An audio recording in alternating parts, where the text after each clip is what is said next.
Good morning and welcome to Inquisition Update. My name's Tom Fress and I'll be your host for the next hour.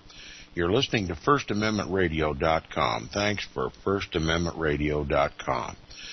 We're going to continue our reading and discussion of the book The Papacy and the Civil Power by R.W. Thompson. Remember yesterday we discovered that according to the decrees of the popes, that governments that do not obey the papacy, governments that have arisen as a result of usurpation or revolution against the papal kingly power, such as the United States, who revolted against the kingly power of England, is a de jure, or rather a de facto government. That is, a government that exists in fact, but it is illegitimate. And therefore, being illegitimate based on a usurpation or a revolution against a legitimate power, that being England, no oath of allegiance is taken to this government is lawful.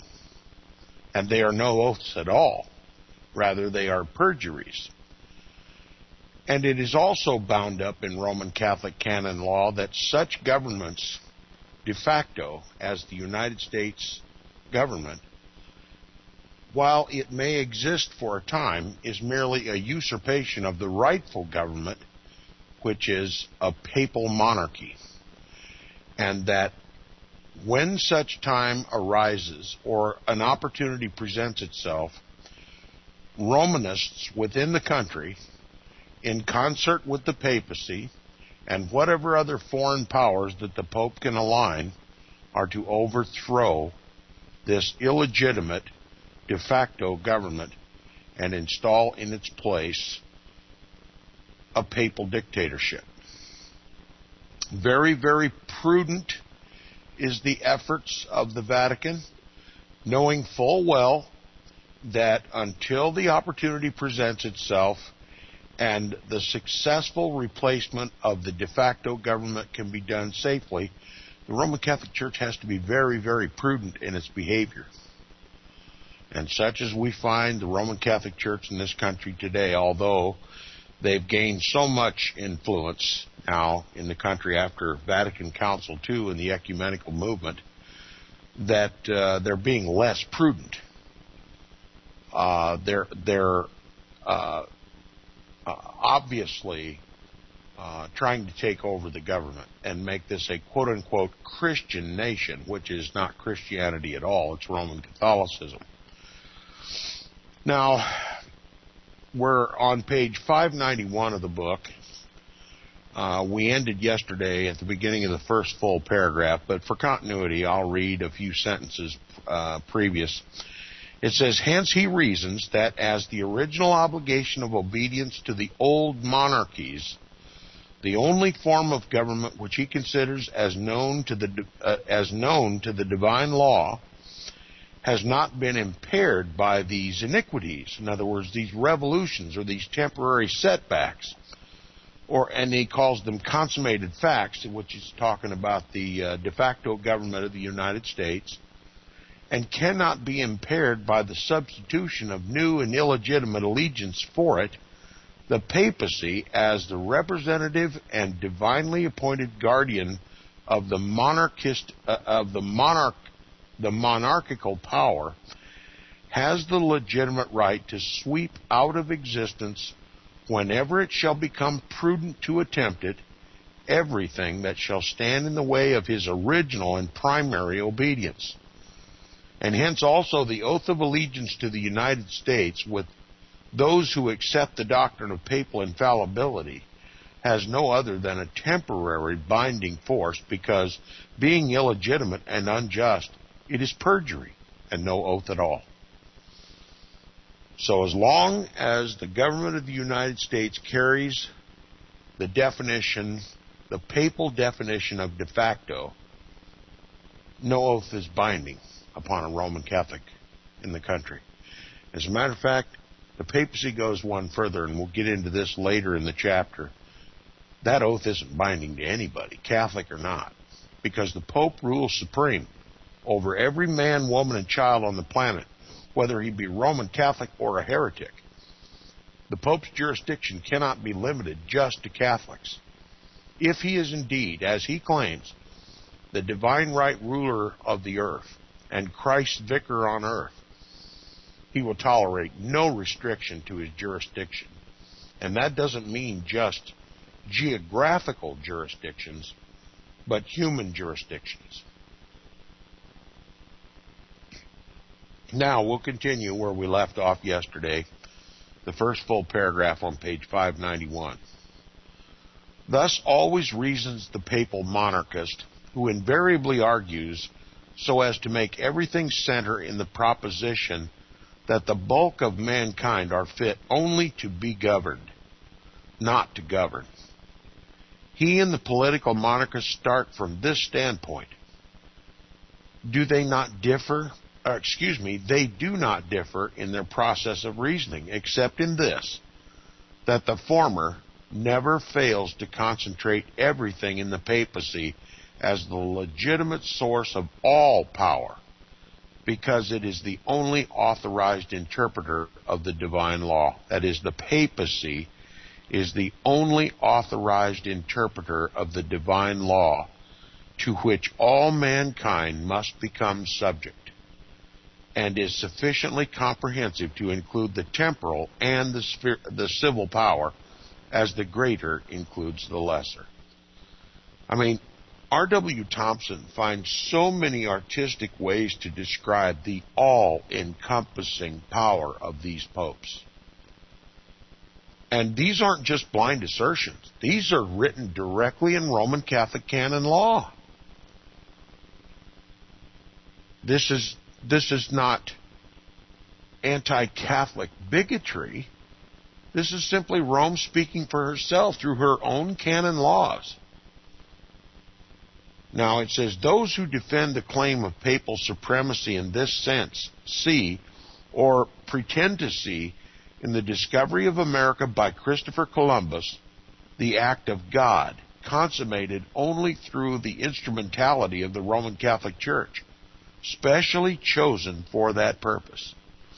You comprehend what he's just saying? Something that I reiterated on my website yesterday on my last installment, that the Roman Catholic Church considers it an act of divine providence that Christopher Columbus, under the auspices of Spain's Roman Catholic king and queen, Ferdinand and Isabella, and sanctioned by the Pope, who, by the way, was one of the most wicked popes in the papal history, of Pope Alexander VI, the Borgia Pope, sent and financed the expedition of Christopher Columbus to come and discover the New World.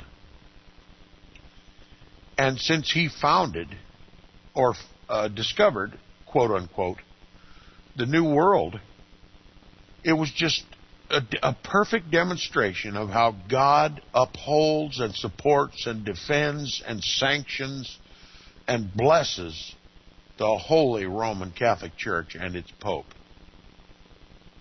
And Christopher Columbus, just like the United States placing the American flag on the moon, Christopher Columbus planted the papal flag on this hemisphere, and that is the papacy's claim to fame in this hemisphere. It's his claim of jurisdiction. And the papacy is not about to relinquish the Western Hemisphere as a legitimate jurisdiction for his divine right rule. And whether the revolution of the United States away from England or not was a Protestant endeavor blessed by God or not, the Pope doesn't care. He's not about to let the United States or any portion of the Western Hemisphere slip from his jurisdictional grip. Okay, so in Roman Catholic history, in papal canon law, the act of Columbus in discovering the West is just evidence of God's sanction of the papacy. That's what the papacy believes, and that's what the papacy teaches its people.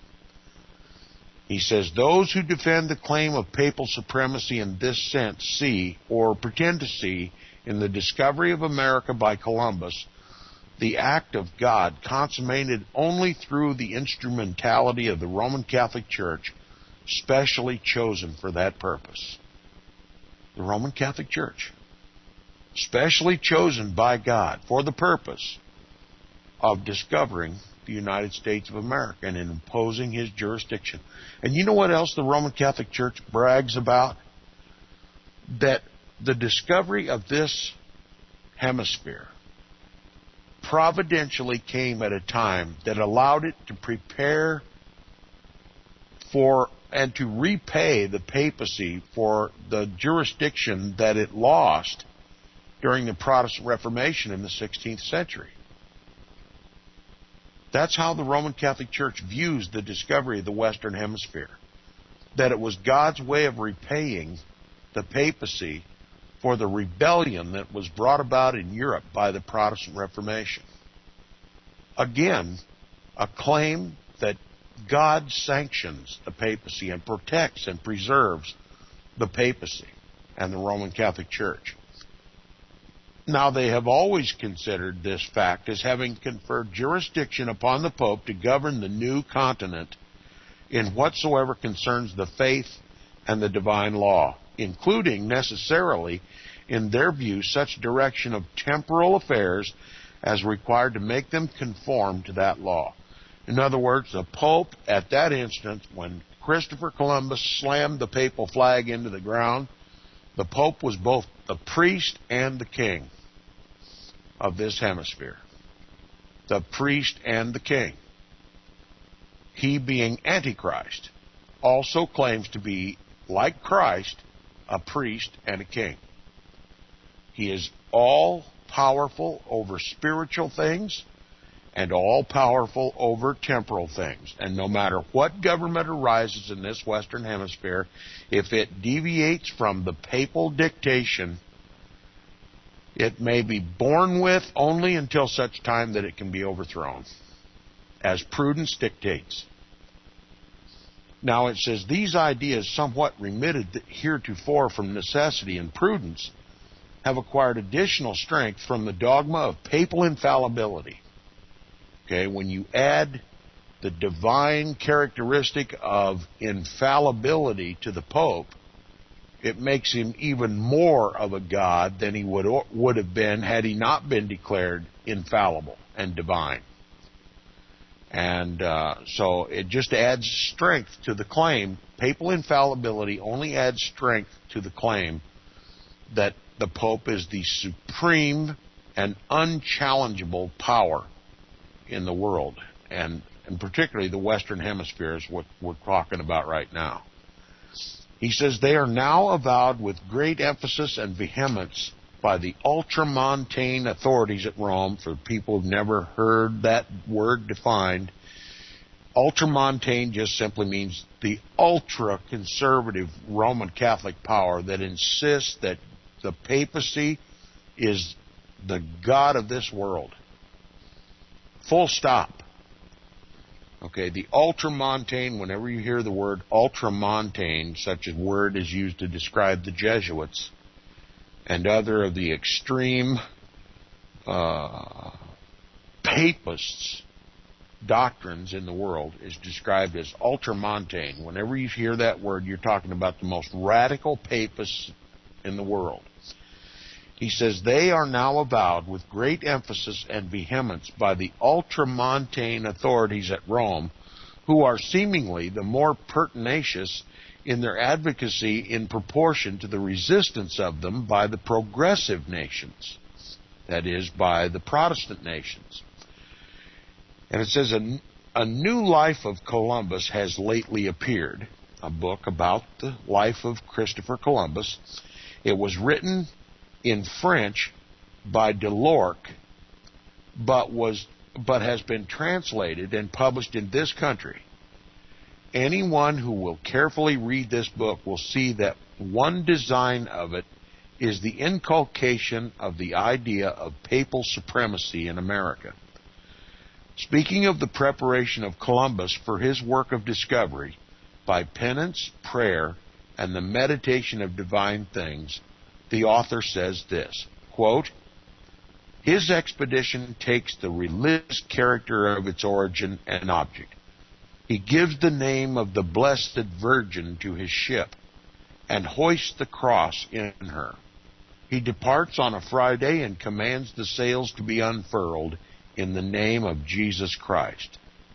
It is the name Jesus Christ that he takes possession of the lands he discovers.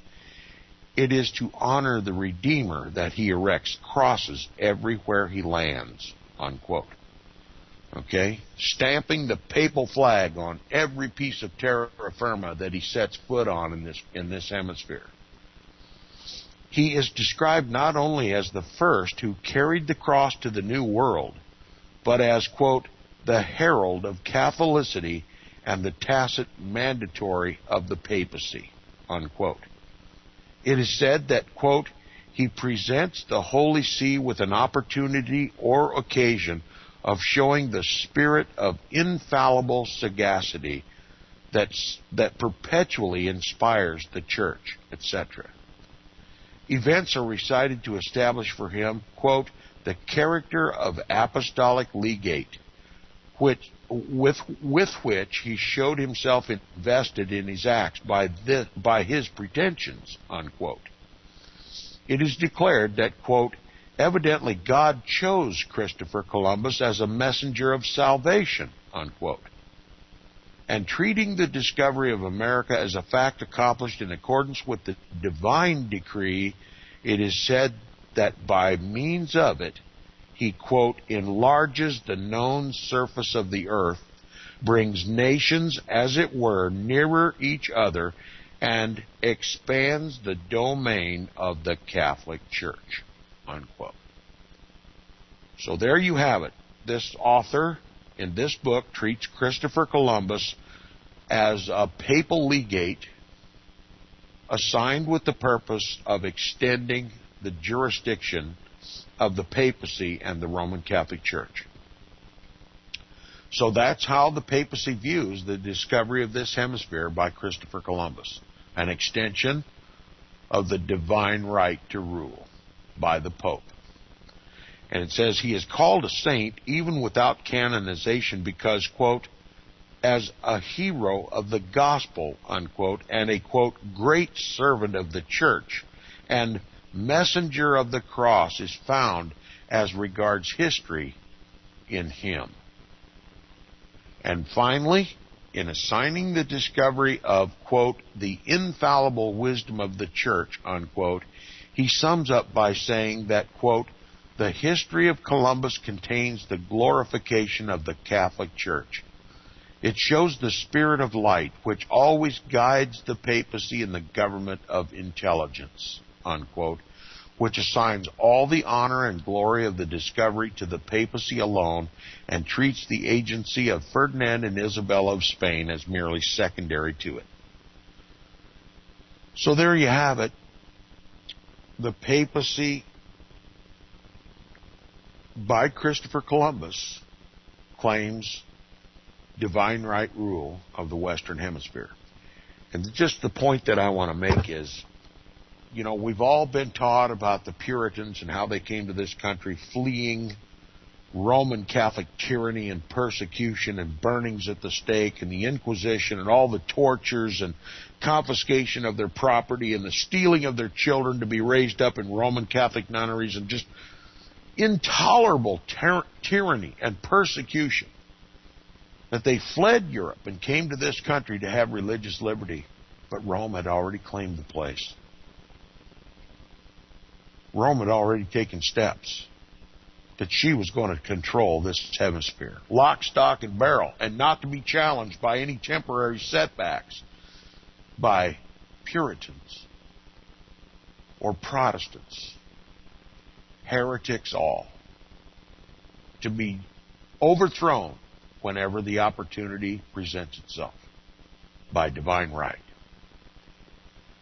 Now, the papist who by this process of reasoning argues himself into the belief that this enlargement of the domain of the Catholic Church, we're talking about the conquering of the Western Hemisphere, conferred higher jurisdiction upon the papacy than that acquired by Ferdinand and Isabella by virtue of the right of discovery and the law of nations, because the papal rights are divine and the royal rights, that is, of Ferdinand and Isabella, were only human, and has no difficulty in reaching the conclusion that the Pope obtained by means of it a degree of authority within the new domain, the Western Hemisphere, which cannot be impaired by the employment of illegitimate power or a resort to revolution and usurpation, which with him are convertible terms. So the Revolutionary War was a usurpation of papal authority. That tells you who was really in control of England during the time of the Revolution, doesn't it? The papacy was in control of England, and it was the papacy who intently sought to separate the colonies from Great Britain, so that Roman Catholicism could rule and reign under a constitutional decree of religious liberty, so that Roman Catholicism could eventually grow to a controlling power and consummate what Christopher Columbus started, to hand over this country and this hemisphere to the Pope on a silver platter.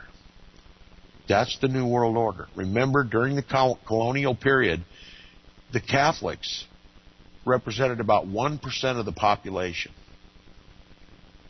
If the papacy was going to make good its claim on the Western Hemisphere, he had to realize and use prudence with regard to his governance of that 1% of the colonial population, because the rest of the population were Protestants and Puritans and non-Catholics of every description. And they were all well aware of the persecutions in Europe. That's why they came to the colonies in the first place, to flee papal tyranny. Now, had the Pope exerted himself too vigorously in the United States, or had the Roman Catholic Church in the United States become too vocal, or shown any signs of the historical characteristic of Roman Catholicism, the overwhelmingly non-Catholic population of this country would have wiped out that 1%, and all holds would have been barred to the papacy. The papacy would not have only lost the colonies, who would have been declared Protestant, but eventually would have lost his control of the entire Western Hemisphere.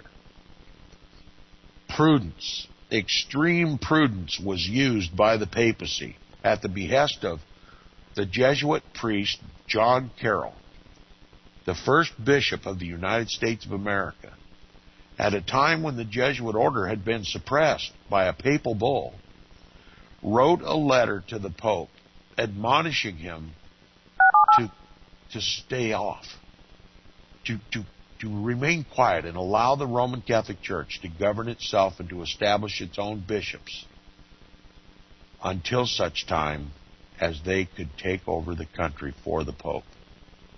That day, ladies and gentlemen, has arrived. Prudence paid off, big time. And now once Protestant America is Roman Catholic. And now prudence thrown aside, we're going to see untold changes in the governmental structure of this country. America's becoming Catholic. We'll return to Inquisition Update right after this.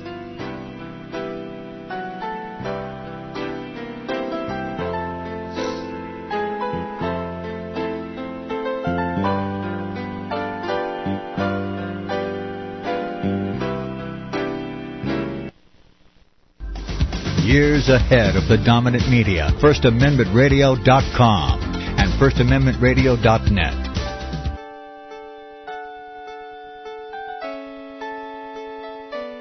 The program you are listening to is 100% sponsored by you, the listener, on this First Amendment Rights Media channel. You will notice that there are few commercials on this radio network. There's a good reason for that. Corporate advertising dollars come with strings that limit program content. So without your help, these programs cannot continue on Internet or our several affiliates. If you benefit by the educational law programs, we ask you to give. If you are admonished or nurtured by the Bible and ministry programs, we ask you to give. If some voice a cause that you are passionate about, we ask you to give. If you believe in any of these, we ask you to support them as you would a missionary on a continual basis, as if giving a tithe for missionary radio. These programs are not commercially viable and must be supported by those faithful to the cause of truth. Look for the button to sponsor your favorite programs at our listen and schedule pages on the Internet. Then, when you subscribe, we will send you the last quarterly MP3 CD of that program immediately, and continue to do so with each new quarter.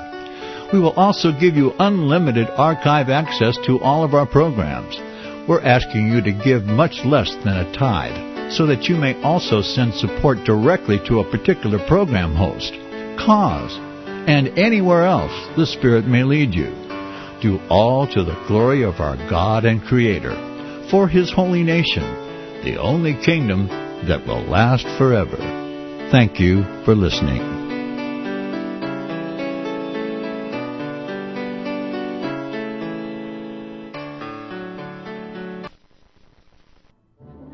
The book of Revelation says, "The spirit of prophecy is the testimony of Jesus Christ." This is at the very heart of FirstAmendmentRadio.com. In that spirit, we have created the Prophecy Reality News app for all of your mobile devices, streaming First Amendment Radio 24 hours a day, 7 days a week. Available for your Apple, Android device, and smartphone, absolutely free. Get the Prophecy Reality News app installed today, so you can listen to First Amendment Radio wherever you are. The Prophecy Reality News app. Get it now.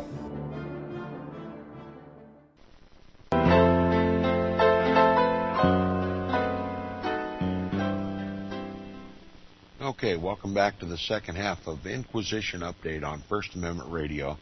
If you like Inquisition Update and would care to support it and keep it on the air, please support First Amendment Radio, who sponsors the program. Now, back to the papacy and the civil power. By virtue of the conquest of the Western Hemisphere by its discovery by Christopher Columbus, the Pope has made the earth his footstool. And once his jurisdiction is established, it can never be taken away. And it says, undoubtedly, the popes have thus reasoned in reference to the jurisdiction they acquired over all nations once submitted to their authority. And when this jurisdiction has been suspended or disturbed for a time by forces they could not resist, they have not hesitated to reassert it when the occasion offered, and to insist upon resuming it when these forces were overcome or withdrawn. Now, this you can take to mean that the United States government, the de facto government of the United States, though it is an established and consummated fact in the world, makes no difference whatsoever. Whenever it's possible, the popes, using prudence so as not to irreparably harm the church, will take over the country.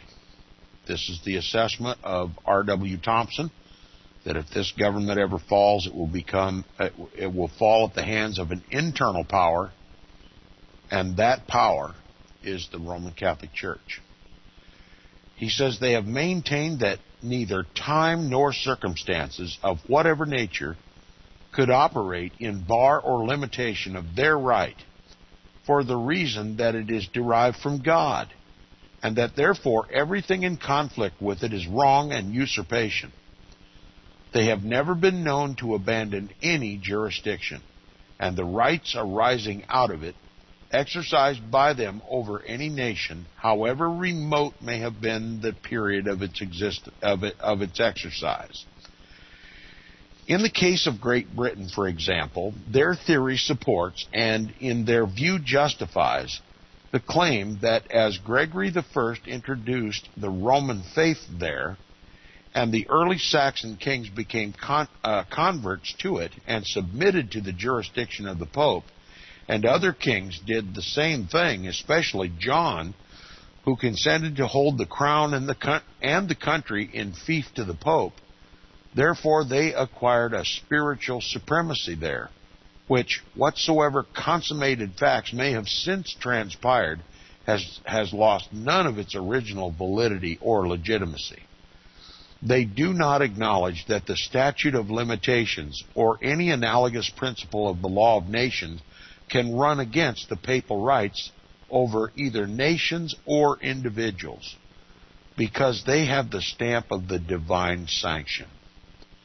Their reasoning is based upon the ideas that Christ entrusted to them the keys, giving to them thereby the power to bind and to loose in heaven and upon the earth. That this power is necessarily plenary, in other words, all-encompassing, and confers upon them, that is the popes, the right of spiritual government over all nations and peoples brought under the influence of Christianity. The extraordinary nature of this claim is not more startling than the manner of its exercise, whenever there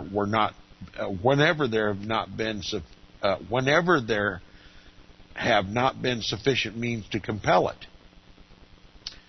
Examples already referred to in a different condition as illustrating other aspects of the papal question bear directly on this point. It was by virtue of this jurisdiction that Pope Alexander II blessed the banner of William the Conqueror and gave him pontifical permission to dispossess Harold, the legitimate king of Great Britain, and occupy the country in the name of the papacy. In support of it, he and his successors sent an army of legates to the Italian monks into the country in order to extend the pontifical dominion, and according to the historian, quote, they carved and clipped ecclesiastical matters as they pleased. In other words, no rule applied. They dictated the rules of their takeover of England. Okay, the people had nothing to say about it. The king had nothing to say about it. The Pope had spoken. I hereby declare you the king of England. Here are all my legates. Now take over the country. Irrespective of any sentiments, any religious beliefs of the country, I am the God of this world, and you will take over England in the name of the Pope. Now, it was under the same claim of authority that Gregory VII pronounced his anathemas against Emperor Henry IV and stirred up against him an insurrection in favor of Rudolph, without any regard to the wishes or desires of the German people. And the papists, not being disposed to attempt a direct justification of his enormous pretensions in an age of so much enlightenment as the present, have resorted to various subterfuges to escape the consequences of his bold and defiant demands. An effort has been made by a learned papal writer, which has the merit of great ability, to show that Pope Gregory VII, quote, did not pretend to ground himself merely on the divine power of binding and loosing, but on the laws of both God and man, unquote. He does not by any means make this clear. On the contrary, his shifting of position merely suggests the impossibility of drawing the line in ascertaining the extent of papal power between the laws of God and those of man. For if the power is divine in any sense, it must be plenary and not dependent upon human consent. Bellarmine, the Jesuit priest with more ability, called it indirect power, distinguishing it from direct, the ground also taken by Cardinal Antonelli in his letter to the French ambassador heretofore alluded to. What is meant by this, however, is that in the papal states the power of the Pope is direct, whereas outside their limits and elsewhere throughout the world it is indirect. But there's no difference in degree, it being the same wherever it exists. Thus we find it laid down by Peter Dens in these words: Quote, Bellarmine, Sylvius, and others say that the Pope has not, by divine right, direct power over temporal kingdoms, but indirect. That is, when the spiritual power cannot be freely exercised, nor his object be obtained by spiritual, then he may have recourse to temporal means, according to St. Thomas, who teaches that princes may sometimes be deprived of their rule and their subjects be liberated from the oath of fidelity, and thus it has been done by popes more than once, unquote. The Jesuit Bellarmine is supposed to be the author of this doctrine, but as he lived in the 16th century, 500 years after Gregory VII, the latter, of course, had no idea of any other kind than direct power. And being an infallible pope, the opinions of a mere cardinal, however distinguished, cannot be set up against his. Nor do they avail much against the opinions of St. Thomas, who is regarded as one of the foremost of the fathers of the Roman Catholic Church. As represented by Dens, St. Thomas merely refers to the exercise, but not to the origin of the power. When, however, he does refer to the origin of it, he says, quote, that according to the institution of God himself, the King of Kings, the Pope possesses the highest degree of both powers, the spiritual and the temporal. Now, I've said repeatedly on the broadcast that the papacy sees itself as the earthly King of Kings and Lord of Lords. And this is where it comes from. This is not just a blind assertion on my part. This is the doctrine of the Roman Catholic Church. This is according to Peter Dens and Thomas Aquinas. It says that according to the institution of God himself as King of Kings, the Pope possesses the highest degree of both powers, the spiritual and the temporal, unquote. So this is canon law. This is how the Pope acquires to himself the title King of Kings and Lord of Lords. And he exercises that power. He acts on that authority, establishing himself by his actions as King of Kings and Lord of Lords. He not only claims with his mouth the blasphemous title, but he exercises the blasphemous power.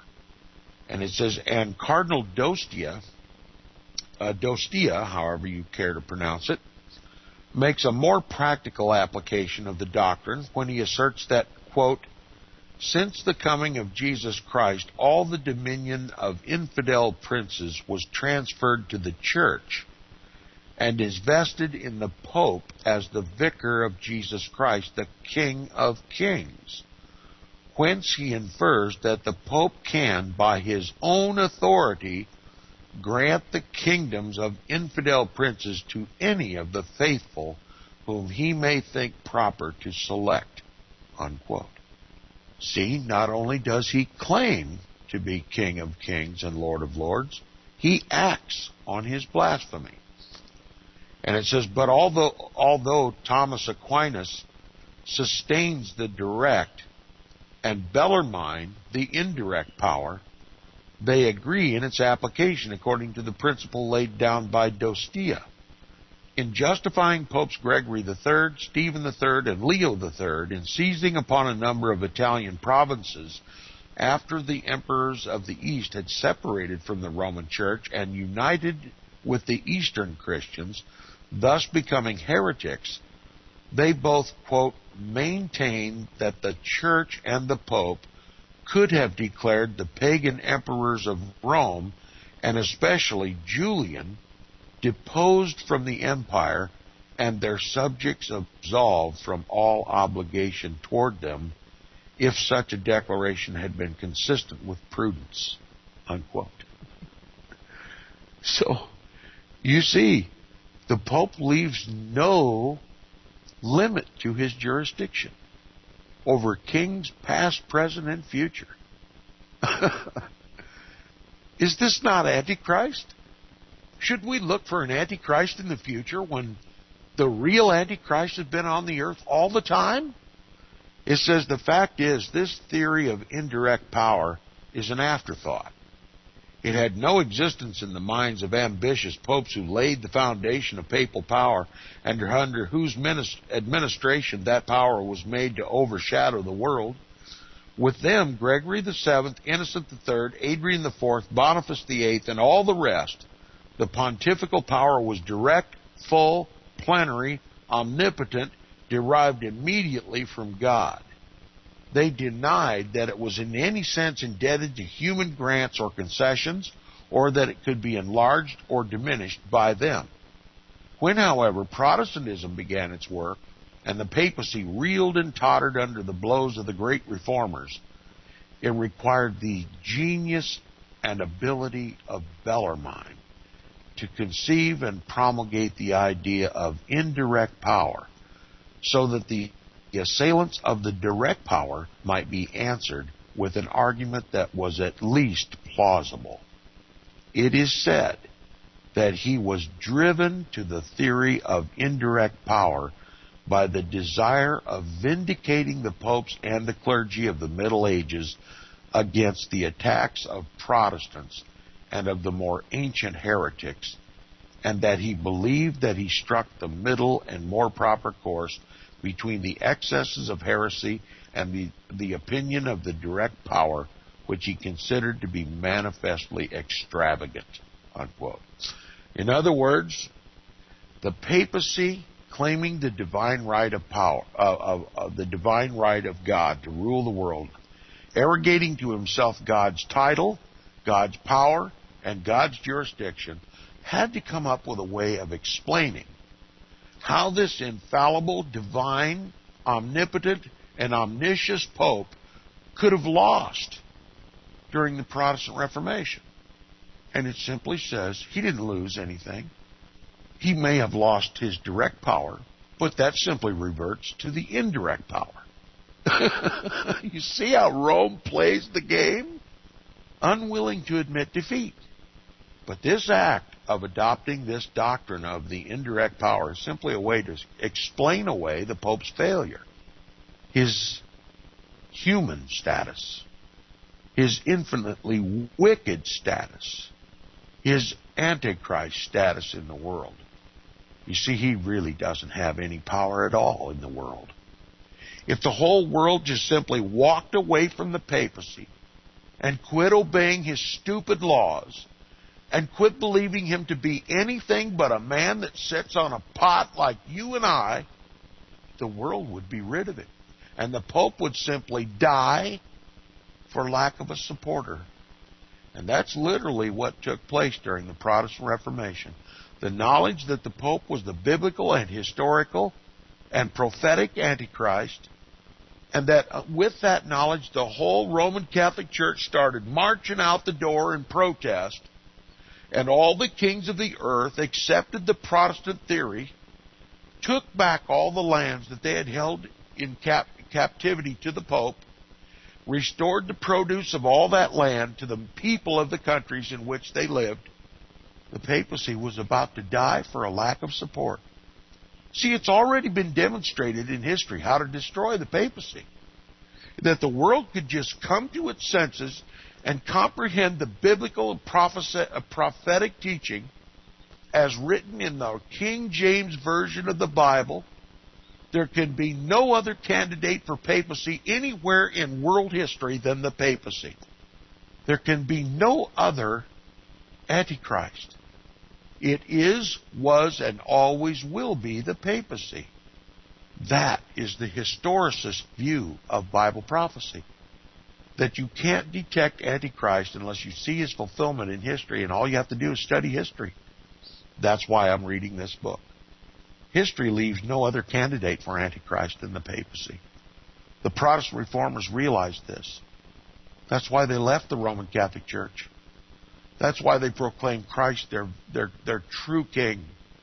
The papacy was just withering away. And it had to act if it was ever going to survive, and it had to act fast. And so they solicited the help of two Jesuit priests, Alcazar and Rivera. Alcazar came up with an alternative interpretation of Bible prophecy that put the Antichrist way off in history.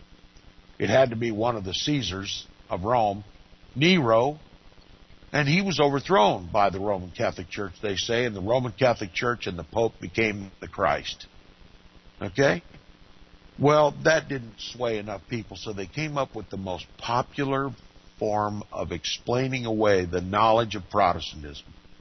They said, well, the Antichrist can't come until the last 7 years of time, just before Christ's return. And believe it or not, the prevailing belief among those who call themselves Protestants today believe that lie. And because they believe the lie, they're going to lose Protestantism altogether. This country is going to become Catholic. And the government is going to enforce Roman Catholic canon law on all the people. They're going to replace God's law with Roman Catholic canon law. They're going to replace Christ with Antichrist. They're going to take away your King James Bible and give you a shovel. And if you won't accept the shovel, and if you won't lay down your life for the Pope, and if you won't kneel and genuflect before the Eucharist at the Roman Catholic Mass, your head will fall in a basket prepared for you and everyone like you. And this isn't just a dream. This is history. The earth is soaked with the blood of the saints and the martyrs of Jesus who have fallen to the power of Antichrist. Nothing has changed. The earth is no more civilized today than it ever was. The papacy is no representative of Christ at all. He is the representative of Antichrist. Now, if the great popes who originated, maintained, and acted upon the doctrine of the direct power were infallible, and the dogma of the late Lateran Council make them so, then this doctrine became an essential part of the faith of the Church, which it would now be heresy to deny or to change. It is a vain pretense, therefore, to talk about the indirect power as Cardinal Antonelli does, it being merely the ingenious argument of a Jesuit of the 16th century, not promulgated by authority as part of the faith, but as a mere shelter for the enormities practiced under the claim of direct power.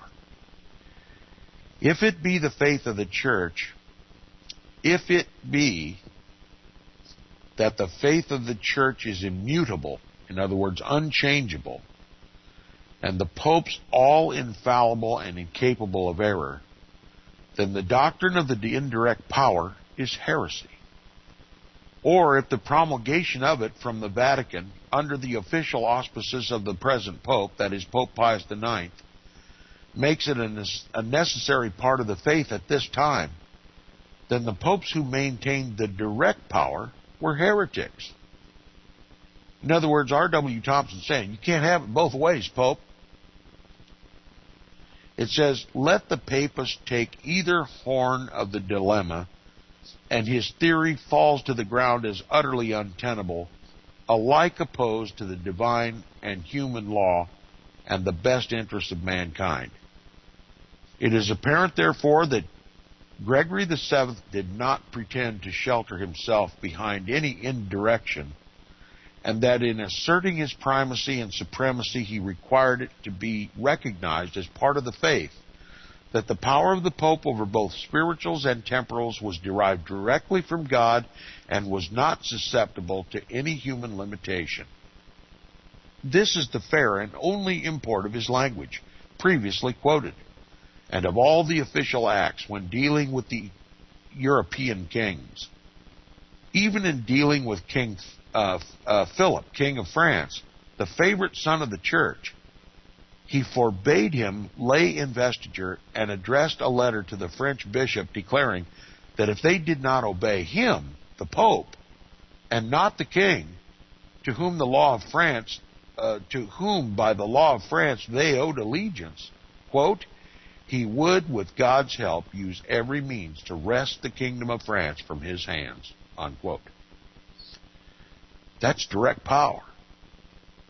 And it says, and his labored exertions to establish a holy empire or ecclesiastical state in the form of a revived Jewish theocracy indicates how completely, if he had succeeded, he would have absorbed all the spiritual and political power of the world.